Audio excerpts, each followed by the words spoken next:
Hi, my name's Mandy Walker. I'm the cinematographer of Elvis, and this is the Go Creative Show. Hello and welcome to the Go Creative Show, a podcast for filmmakers. My name is Ben Consoli, and today we speak with Mandy Walker, the director of photography for Elvis. We have a great interview on the way for you guys. I absolutely loved Elvis, and you'll be able to tell when you hear the interview. I certainly fanboy, and Mandy's just fantastic on the air, so you guys will love this one. Thank you to all of our listeners who provided questions for the show. We certainly talk a lot about those questions, and we really thank you for the support. All things Go Creative Show at gocreativeshow.com. Of course, remember to follow us on Instagram, Twitter, YouTube, everywhere you go, your favorite podcast app. Hit subscribe so you never miss an episode. And with that, let's dive into our interview with Mandy Walker, director of photography for Elvis.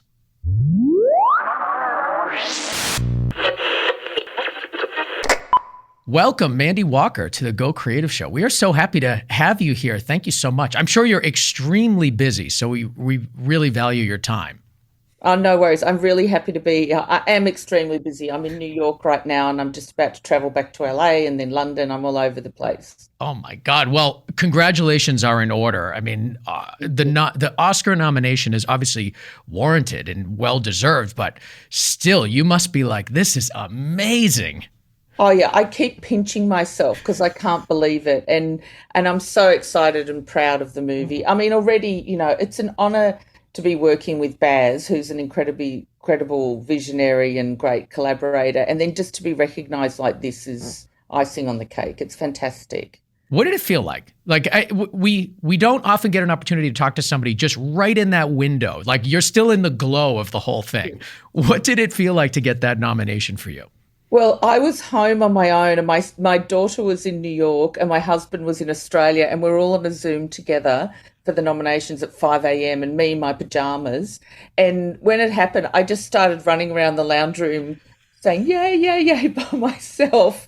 But, we're all there to congratulate. They were there to congratulate me on Zoom. But it was just like so exciting. And I was still, shocked but very proud to be nominated by my peers. It means a lot to me.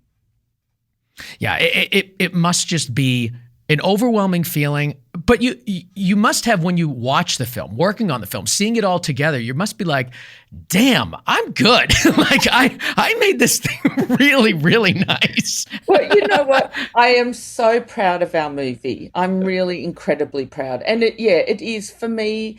It's like, the achievement that I'm most proud of in my whole career. And I mean, it's like my 21st feature film or something like that. And, I put my heart and soul into it, and it's great to be recognized like this. I was wondering, I saw Elvis on a flight coming back. Unfortunately, I did not get the chance to see it in the theater, which is like, once you've seen it, you realize, wow, what a mistake that was. I should have ran out to the theater. But I mean, it's absolutely gorgeous. And I'm watching it, I'm thinking to myself, like, who else could have even made this movie? It seems tailor-made for you and Baz together. Like this was for you. And I was actually curious, like, what was it like in the run-up to actually getting this job? Well, this is my fourth collaboration with Baz, and we've been working together for 20 years. And I started work, the first time we worked together was on the Chanel No. 5 little films. They are not commercials, with Nicole Kidman, and then I shot Australia with him. And then we did another Chanel No. 5 campaign, and then this. And Baz always gets me involved really early on. So when he called me, he'd been working on the film for actually 10 years, researching, which is pretty amazing, and living at Graceland for a year and a half. And so he calls me really early. It was like 9 months before we started pre-production. And, we got together and met up, and we started talking about researching. And then he showed me the script, and we talked about the story and how he wanted to represent this story of Elvis to the world. So then I started working from then, and I was there at Austin's audition with my little Leica camera, starting with stills camera, walking around and starting to look at angles on him as Elvis, like that early. And this is months and months before we started any official pre-production. So he does get me involved very early, and in that sense, he he's a great collaborator because everybody's there very early on. The editorial team, the production design team, costume and hair and makeup, everybody gets called in, and we start testing and start throwing ideas around and meeting up, and so it's quite a long but very fruitful pre-production period. And then I started looking very early on about lenses, and I went off to Panavision and I talked to Dan Sasaki, who's the lens guru there, who um, is incredible at kind of understanding aesthetically what lenses do on a movie. And so then I brought Baz in and we talked to him about story, and then we ended up deciding to go with spherical lenses for the first half of the movie, and then we went to anamorphic once Elvis goes to Vegas. Yeah, let's talk about that decision because, as you're watching Elvis, you see a lot of different looks. You see vintage looks. You see more kind of modern looks. You see anamorphic, spherical. It's all over the place. So talk to me about your strategy for lens selection and camera selection on the film Elvis. So I'll start with camera then. I remember very early talks, we were throwing around whether we should shoot on film, and because we thought it was maybe more have a period feel. But then we both decided that working with digital gave us more freedom because we could manipulate the images more. We could start with something cleaner. We could put LUTs on top of it on set. We could, where you can't do that on film. You have to set that after. You have to set a very strong look you have to do in the DI, and you have to do in the color timing. Whereas we wanted that to be on set. And then we both looked at each other, I remember, and saying, well, what's the, Elvis has an epic life, and what's the most epic way to cover that? And for me, that was a Lexus 65. We shot 65 mil. So because it gives you scale and, amaze, like the shots on stage at the international showroom, that epic vision of the widescreen and as big a format as we could go.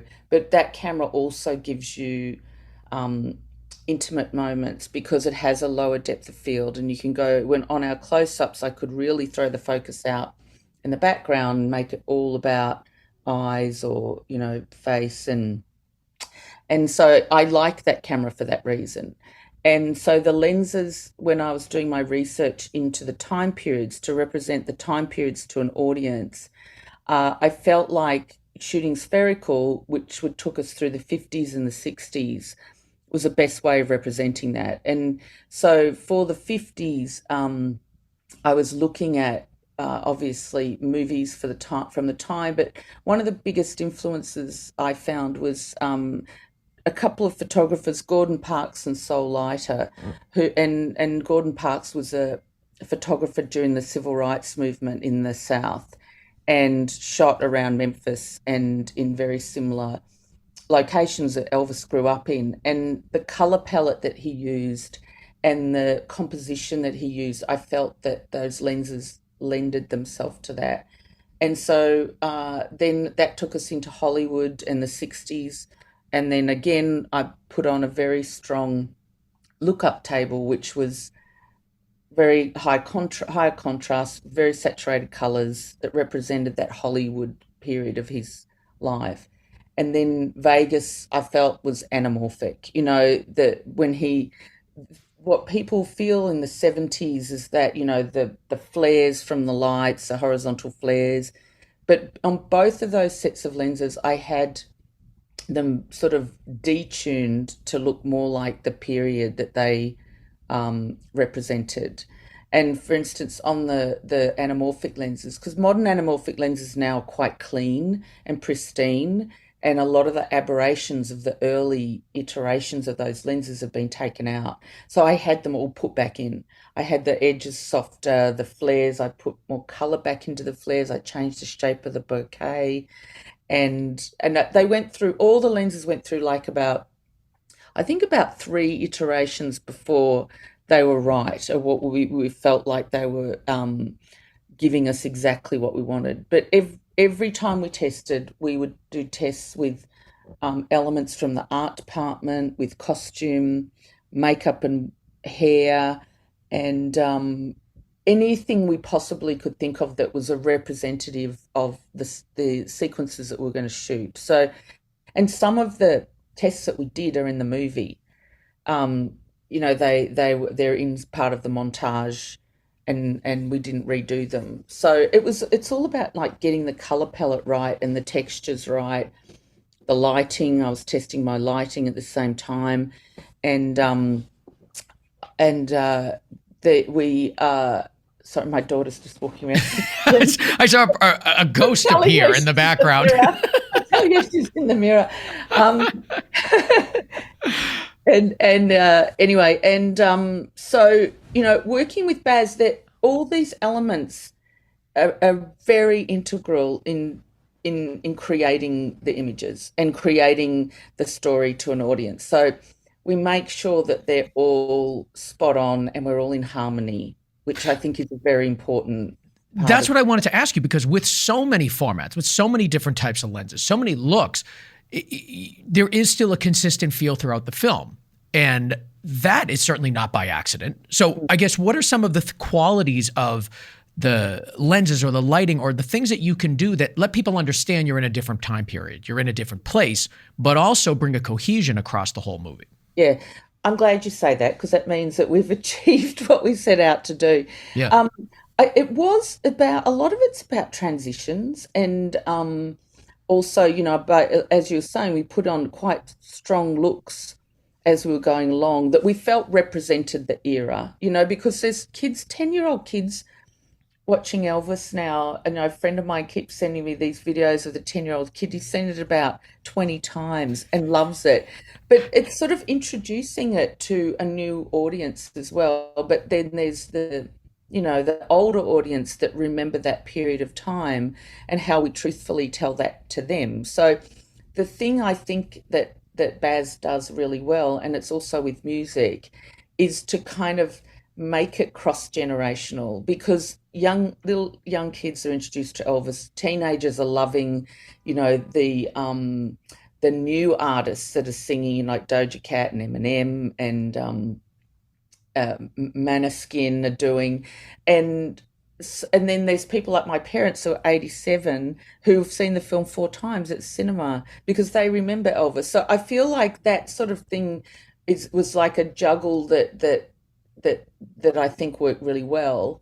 But that, like you say, I think that all the transitions between each period and the crossover of the periods and the split screen versions that we did of some of the at the concerts were really meticulously planned.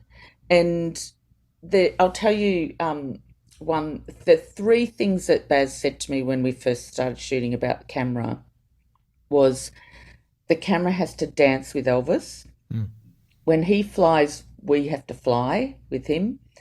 And in the quiet, really dramatic moments, we have to slow down and be very elegant and observational.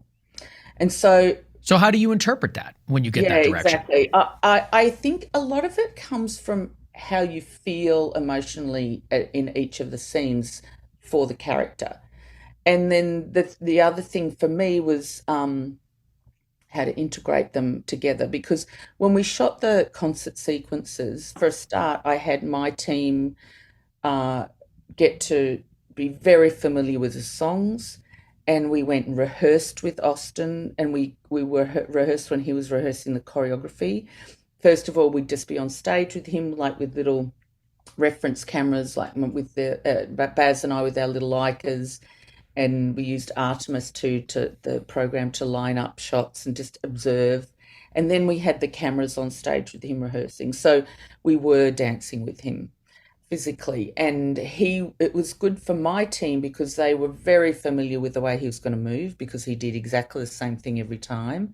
But also to make Austin feel comfortable with us being there. Yeah. You know, there's going to be a camera that's going to come from 50 feet away and land right there in front of his face at a certain moment. So he knew that was going to happen. And then there's the drama that's going on at the same time. And I'll just say that the concert scenes Baz called train spotting, which meant that what we had to do was match exactly the existing footage that you can see of Mm. Elvis now. You can go online and you can see the showroom concert on That's the Way It Is. There's a documentary. You can see that NBC show, the 68 special, comeback special. Oh, yeah. So I had to replicate them exactly with camera angles, with lighting. But then in the background, there's always drama going on with the Colonel, you know, up in the control room or in the Vegas showroom for his first show. He's there selling Elvis for the next 5 years. So we just went through, and I was always very conscious of how the drama would integrate into the concert sequences. And again, it was just very well rehearsed and planned. And Baz and I would walk around by ourselves all the time, every time the sets were finished, and sort of talk about coverage and blocking, and then the actors would come and then we'd watch what they were going to do and integrate. So the day before or the night before on a weekend, so that when we turned up on set, everybody knew what was going on.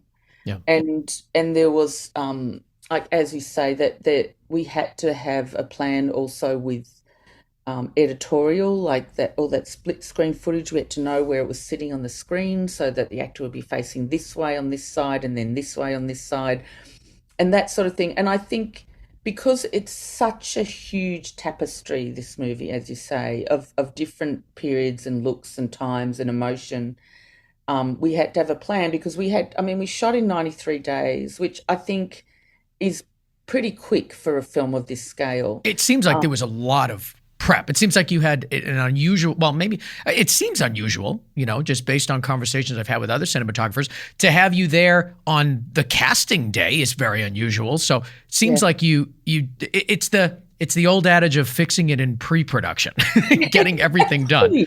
Exactly. I mean, it really pays off to be prepared. And then the other thing, the flip side of that is that if you're so well prepared and we get what we've gone into plan, we've executed our plan, and then Baz and I will be standing there and we have this shorthand and we'll look at each other and we like Austin's done something and it's sort of a little bit special, or we've seen an angle that we hadn't thought of, and we both look at each other and we go, we have to get that.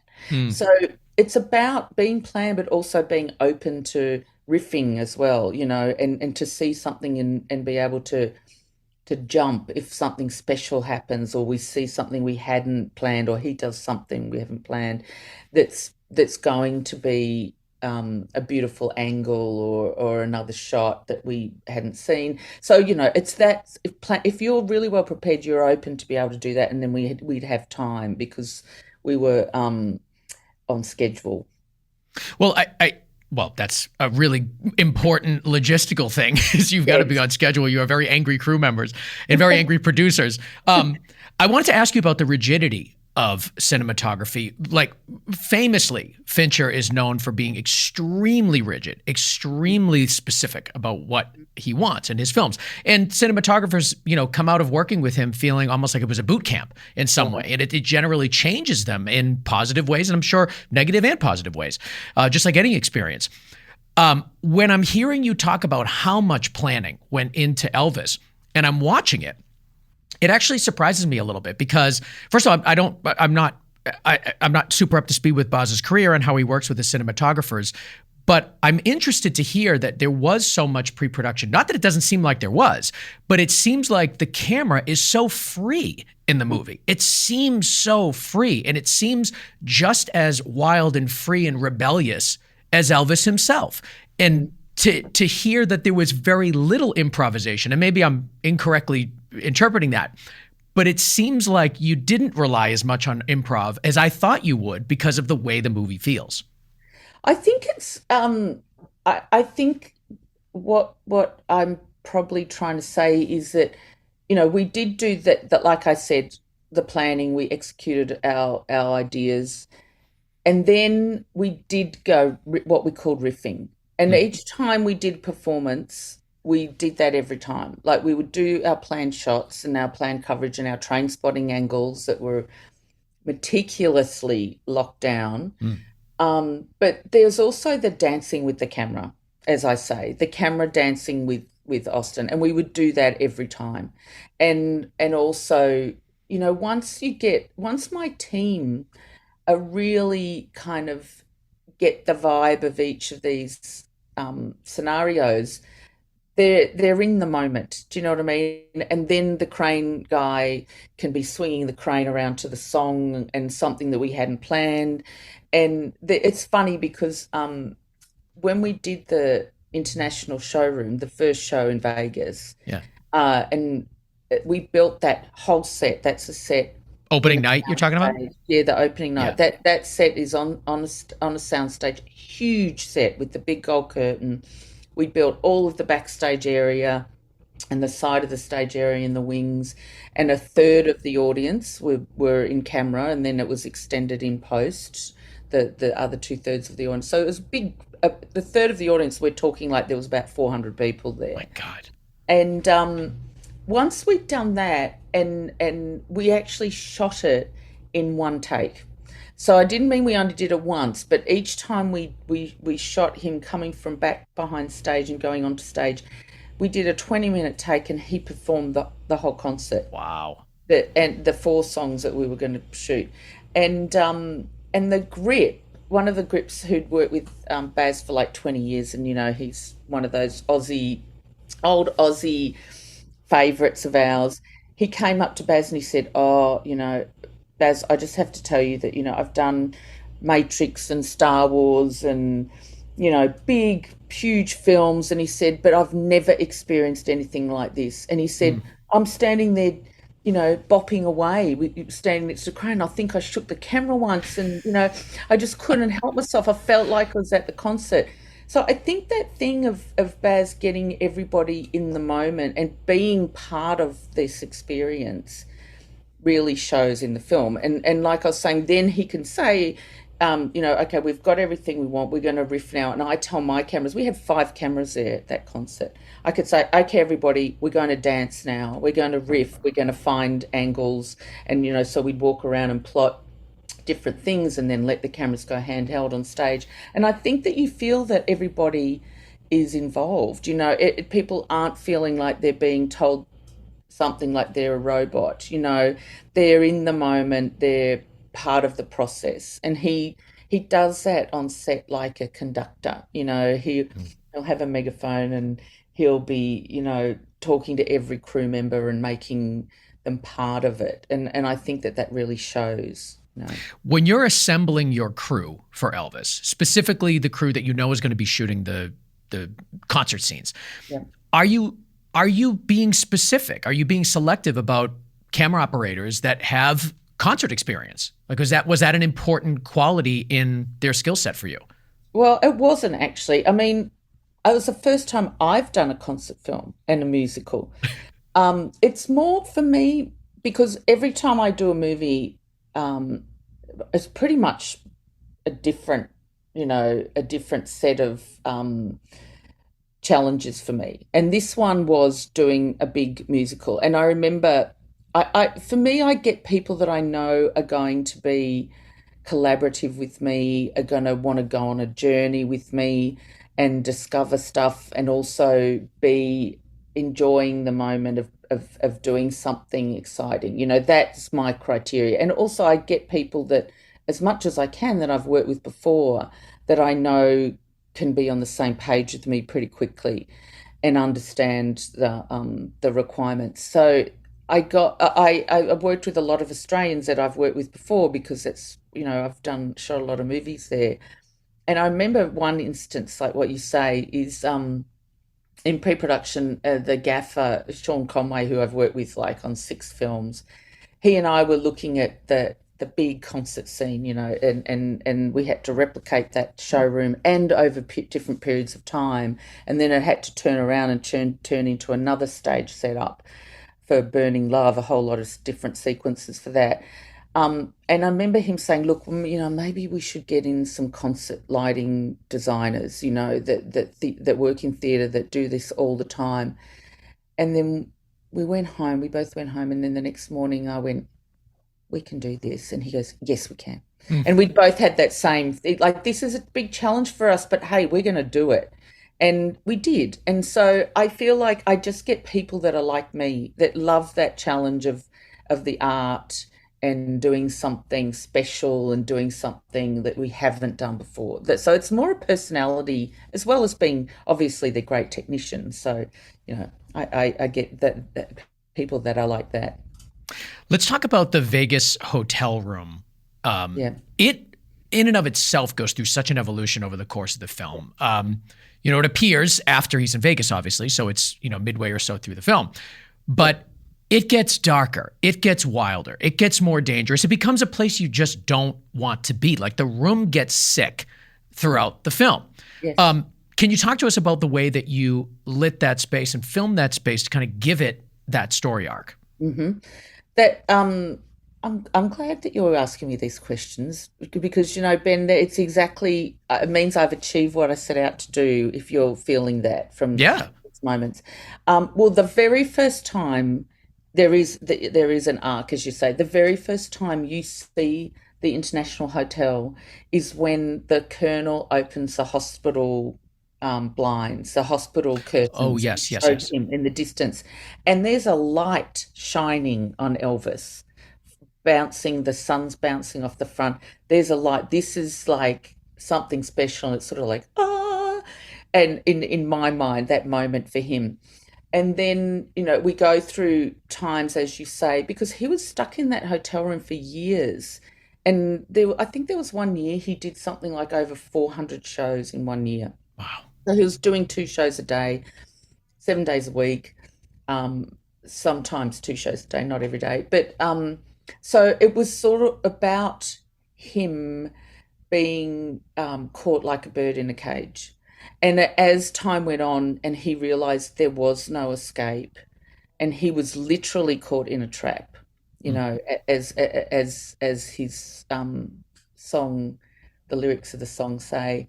So for me, it was letting the audience know that it was slowly closing in on him, and it comes to a head when you see that one of the very last scenes when his dad comes to his room, and then Elvis realizes there's no way he's leaving the Colonel. He's stuck for the rest of his life.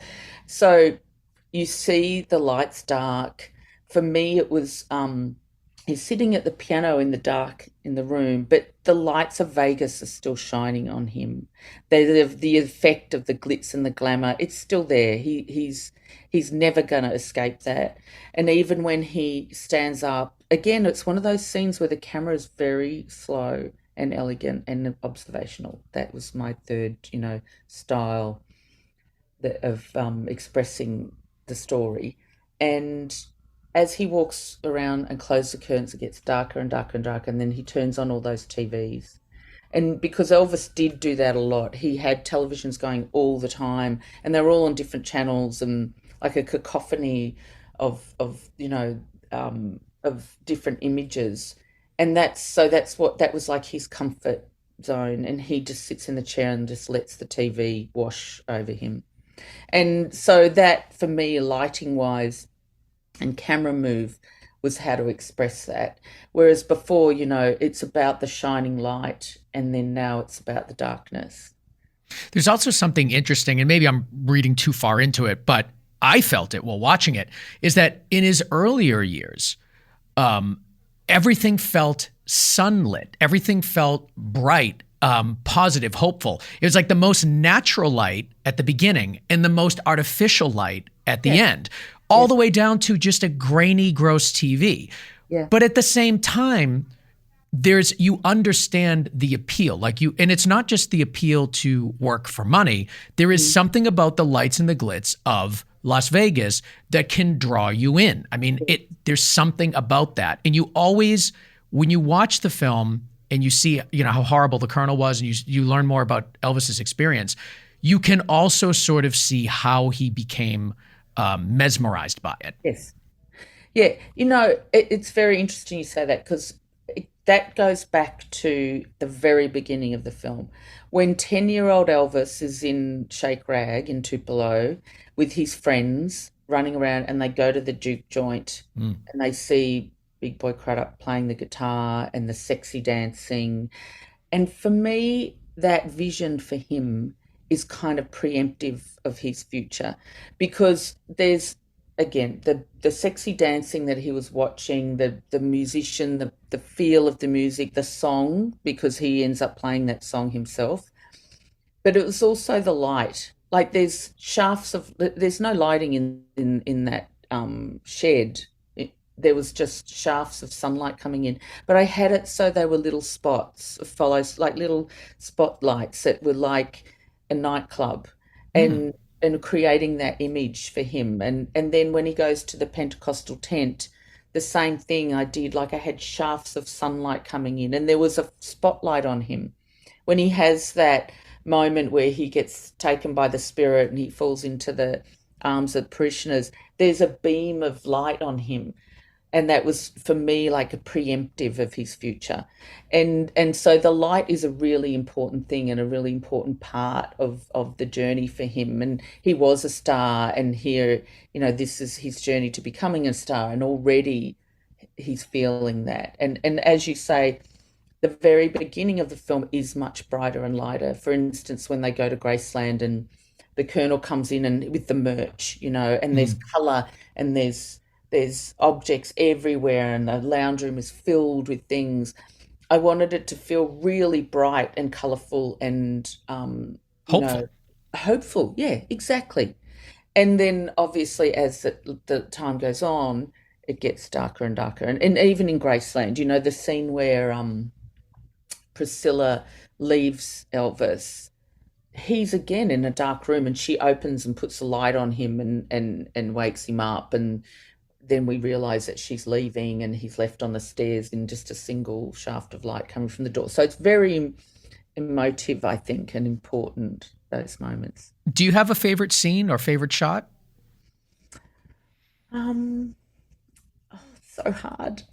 I think my favorite scene is the first concert at the International Showroom, because for me it was my biggest challenge when I read that script and went, okay, I have to reproduce this huge lighting setup and I have to make it exactly what it was, the color. Because everyone like me, and I'm sure like everybody, the moment that movie is over, first thing you do is go online and you start looking at the performances. It's just It's human nature. You can't help it.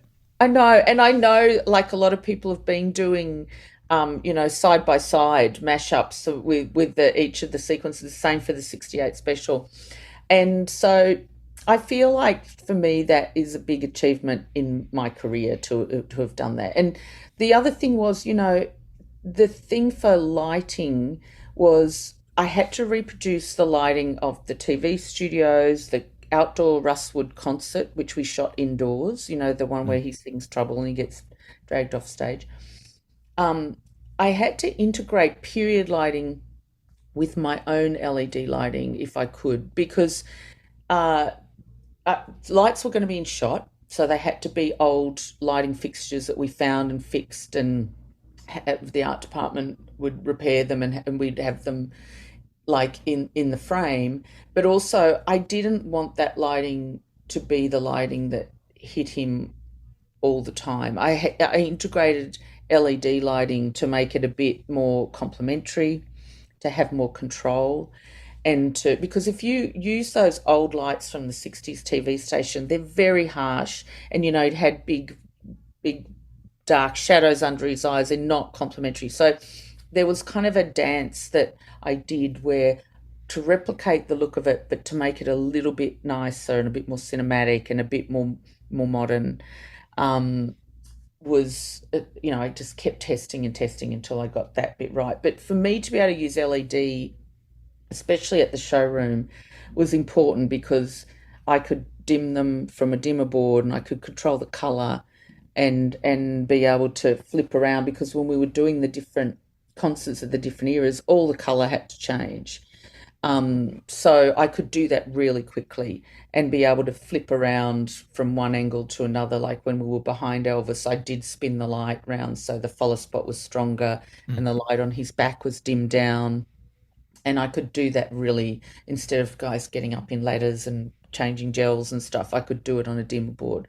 So that was, I think that's what I'm most proud of, that sequence in the movie, because it was my biggest challenge when I very first read the script, and I'm really proud of it and go, oh yeah, hey, we did it. And we did it ourselves. We didn't bring in other people to light it or to set it up. We did it. Is it a burden for you working on a project like Elvis Yeah. where there is so much out there? There's so much reference. Everybody kind of has an impression of Elvis, whether they lived through it when he was active or they just hear about it. So is that a burden or is that a blessing to have so much to reference? I think for me, it was both, because, as you say, everybody's going to go online and watch that footage afterwards, and then they're going to be judging what we did and my work and everything, and so it was. I was always very cognizant of that, but proud that we did do it. So I think. It was both. It was really both. It was exciting, but it was like I would, be watching it and making sure that everything was exact. I had the footage with me in the rehearsals of the original footage, and making sure that we were on the right angle and the zoom zoomed in at the right time, and someone was on the crane and the crane rose up at the exact moment that it did in that footage. So yeah, it was fun. It was a fun experience to do. It wasn't daunting. I enjoyed the challenge and the moment. We always get a lot of questions from our audience, and this interview is no exception, about filters. People Mhm. always want to know if there's any sort of filtration being done.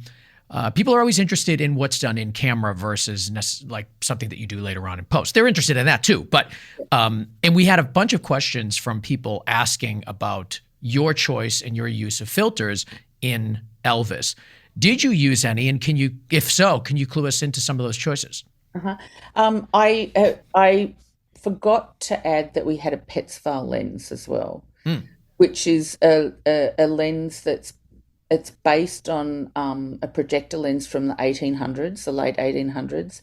And I had Dan build two of them, one of 58 mil and an 85 mil. And it's the lens that we used when uh, in the dream sequences, in some of the flashbacks of Elvis, in moments where he was the drug induced moments where he collapses in the corridor. And what it does is it creates, like, the edges are really out of focus, and the only thing in focus is the center of the frame, and it's quite distorted. And for me, it created like a vortex feeling, that of a tunnel. And I used it quite a lot in the film, in those sequences. But I didn't use filtration. What I did was I got the lenses to have the feeling and the whether they were a little bit, they were, for instance, the Sphero 65s were detuned to not be super sharp and crisp, to have a little bit of sort of painterly feel to them, because I can't say soft because they're not soft, like they're in focus, but they have a kind of creamy texture to them. And the same with the anamorphics. When I put all the aberrations back in, it gives them more of a vintage feel. So I did that in the lenses. I didn't do it in filters. And occasionally with VFX, I had to do the. For instance, there's a shot where the colonel's going through the um the poker machines, in the hotel downstairs in the hotel, in the gambling area, and we had one long line, and we knew that we were going to reproduce them. And for VFX, that's the situation where, because he was standing on the carpet and the carpet was in shot, is I would shoot that shot with the PETS file, and then they would make me do a clean version because they had to reproduce something on a background that was in camera. Hmm. And so every so often I would do that, and they mapped my lenses to a T so that they could reproduce that look for that shot, especially if I gave them a reference shot. And the other thing is, some of the footage that was matching archival footage, we used live grain in post, which it adds a texture to the image, whether it's replicating film grain or sometimes we went even further and just added a texture that put it into a vintage look again. Uh, and we did test those pretty extensively in pre, so I knew when they were coming. Um, and I just think that nowadays we have so much more flexibility. But the other thing I just want to say too, and this is credit to the art department and to Catherine Martin and Karen Murphy, they built as much set in camera as possible. So there would be maybe a blue screen extension out of the window, but there was always four walls and there were ceilings and there was always as much in camera elements as we possibly could have. And even at Graceland we had a painted backdrop outside. We didn't have blue screen. We had a painted backdrop of the outside of Graceland and the grounds and the gardens. And then we would have blue screen windows, for instance, in the Vegas hotel room, because Las Vegas in the 70s looks nothing like Las Vegas now. So as much as we could, we shot in camera and then added and enhanced in VFX, but no filters on the camera besides NDs if I had to use NDs, but no effects filters. I want to speak, sort of round out our conversation about the final scene of the film, well, the final performance of the film, the Unchained Melody performance. Yeah. You had mentioned earlier in this interview that you, in all the performance scene, you were adding some context. You were adding some like storyline while the performance is going on. Mm-hmm. And with Unchained Melody, that seems like the one that didn't. It was so true to the moment. It felt and looked like it was shot on a completely different camera. Elvis looked different. It was the first time we really kind of saw that, overweight Elvis that everybody sort of associates with his whole time in Vegas, which really wasn't true. And I think it was the first time you as the creative team that made the film and the audience got a chance to just watch the performance. Like there's no dancing, there's no moving, you just watch it. And having it be at the end, obviously makes sense. It was his last performance, but you don't need to have the context in the cinematography because you just watched 2 hours of context. So tell me about that choice and how you really achieved that. I feel like it was a lesson in restraint, and I'd love to hear your thought on that. Yeah, that's exactly what it was. And I know that some people say to me, oh, I had to go back and watch it twice because I didn't realize when it went from Austin to Elvis, the real Elvis. And the other thing that we did in that sequence is a lot of the shots in the audience are archival footage. So that was a real blend of archival and us. But that moment was something that I know Baz did with John Redmond, the editor. Before we even started shooting, they had the idea of having that sequence like that. And it's a really good, again, it's a full stop to the movie, and it's a moment where it's only about that moment. And it was his last performance, and it's all about this. It's all about his face. It's all about how he was sick, he could barely stand, but he belted out that song so brilliantly. And that was what you want the audience to see and hear. That emotion of that moment is something you don't want to distract anybody from. And that's why we were very restrained. He's literally crying out for help in that song. Yeah. It's wild. It is wild. And his voice is amazing, and he died like a couple of weeks after that concert. It's really incredible. So he wasn't very well, but he wanted, and you see, when he smiles at the audience, he's still loving that performance. He's loving that he's entertaining them, and the girls are still going crazy in the, even though he's like, at the end, as you're saying, he was really overweight and he didn't look great, but they still loved him. And that was, I still get really moved by that scene myself, And I remember my camera operators crying when we were shooting that, and it's because it's the end too, and I did, yeah, I agree. I mean, I'm glad you say it because I find it is a really moving scene for me too. I started crying in the plane. My husband's like, what are you watching? I'm like, oh, the Elvis movie. He goes, you don't even listen to it. You don't care about Elvis. I'm like, well, I do now. And now I'm obsessed with him, and I had to find every performance that I could. But I'm like, you don't understand.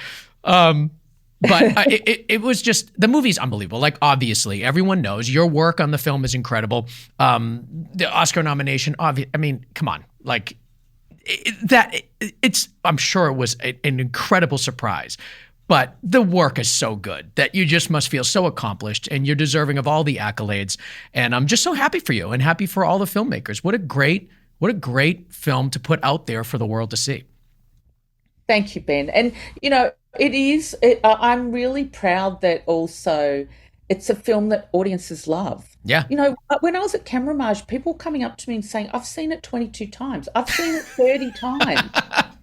They love it. And it is so textured and layered that you can see it more than once and pick up other things. Because there's real Elvis in there somewhere in some of those montages, and you sort of sometimes can miss that, or just kind of the nuances of our storytelling. I feel like you do need to see it more than once, so now you can watch it again.